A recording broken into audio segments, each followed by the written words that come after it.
This one's going to be a little bit interesting, guys, because this is a difficult lick, telling you on the front end, but we're going to break it down and show you lots of cool concepts that really make this lick sound special, and it has a suspended feel that we'll talk about. Also, it has this really cool concept of holding the top note when you play a triplet.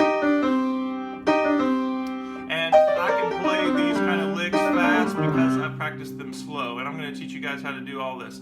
Let's break this lick down. Again, this is going to take some work. Let's do a lot of right hand only we're going to work on. Let's go ahead and break down the lick. The first thing I'm thinking is E flat and G. I'm going to go 3, 2, 1, and now I have a C minor triad, right? It's a C minor triad, I'm walking down with a D. Now notice that I'm holding that top note. 1 and then. Now my third and fifth finger come over. Same concept, hold the top note. G minor triad.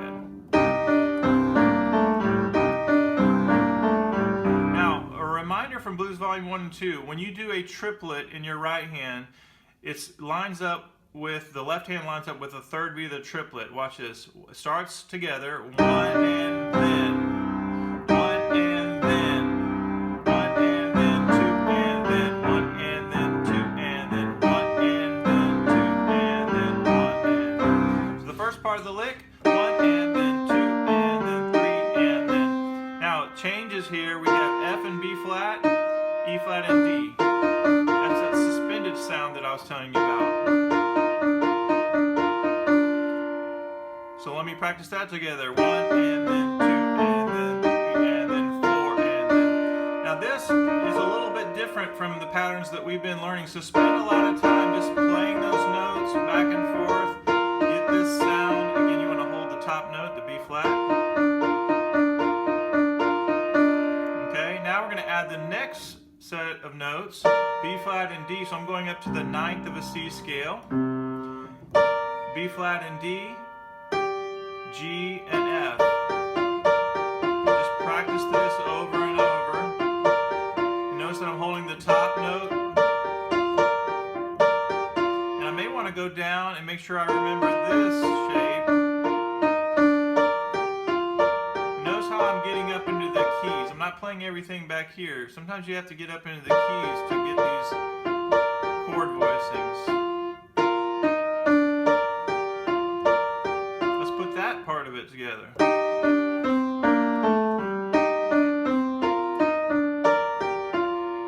Okay, now I'm going to jump up to the next section, which is your root and your 11th, flat 7 and 6. My target there is, I'm thinking C will get me to that shape, and my fourth note is on top. And then it just walks back down to the middle pattern, and then it starts over.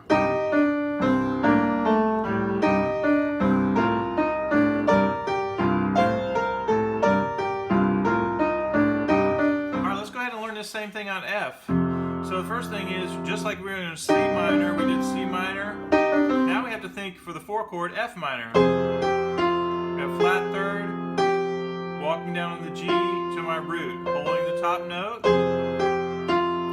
cross over my third and fifth finger, E flat and G, and now I have C minor. F minor, C minor.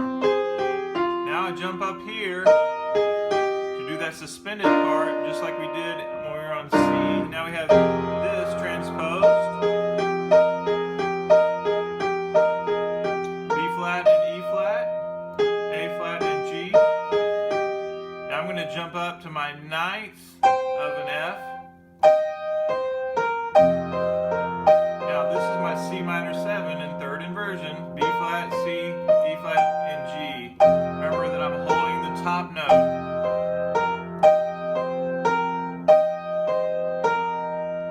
Like we did this in the other key. Now we're up here, and then the last part of the lick is I have my root there and my 11th walking down to the D, F, E flat, D.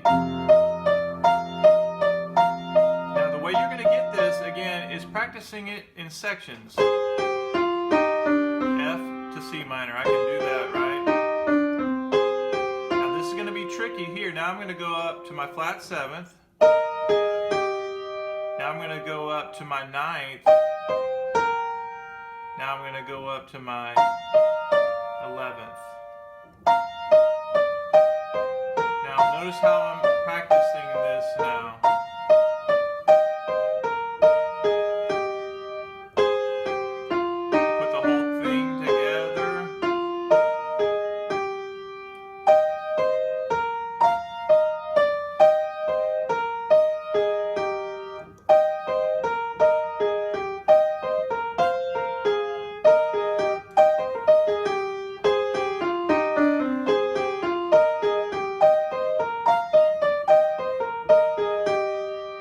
Start over again. All right, now we have one more key to do, guys. We're going to do the key of G. Think G minor.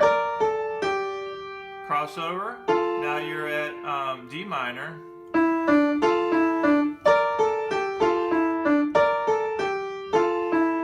So you have B flat and D, A, G, F, A, E, and D. Notice that it outlines the D minor triad.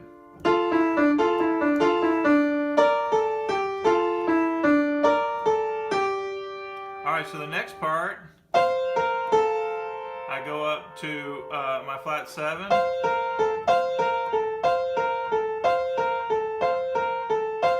put that together.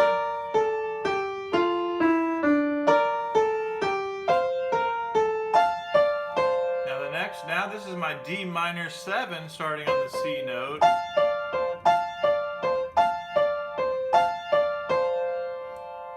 It's a nice visual, just like you did on F. Now you're doing D minor. Let me do that part of it together.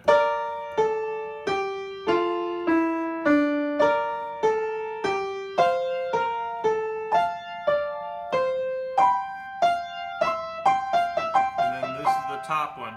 Notice that I'm on a G, but I'm on my 11th and my root. That's how you're going to get that.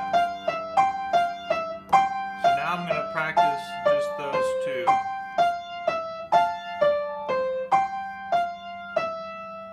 So G, C, F, E, F and A. I'm sorry, F and A, D and C.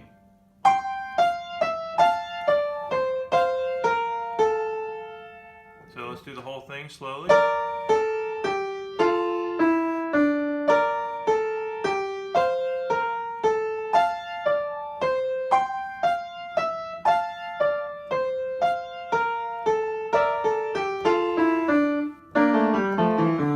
Now, again, the concepts that you want to take with you on this one is this idea of whatever chord you're on, one thing you can do is make sure you're practicing holding the top note. Even if I'm doing this,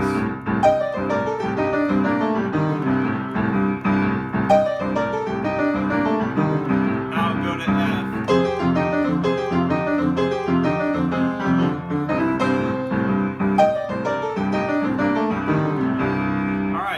I did there. I learned this lick, holding the top note. But check this out, is I did C minor, and then what did I do? G minor. So I can automatically think the 1 to the 5 in terms of my minor chords. C minor, go up from C, 5 notes, G minor. So when I'm on F, I'm on F minor, go up 5 notes, F minor and C minor are going to work together. And when I go to G, G minor and D minor are going to work together.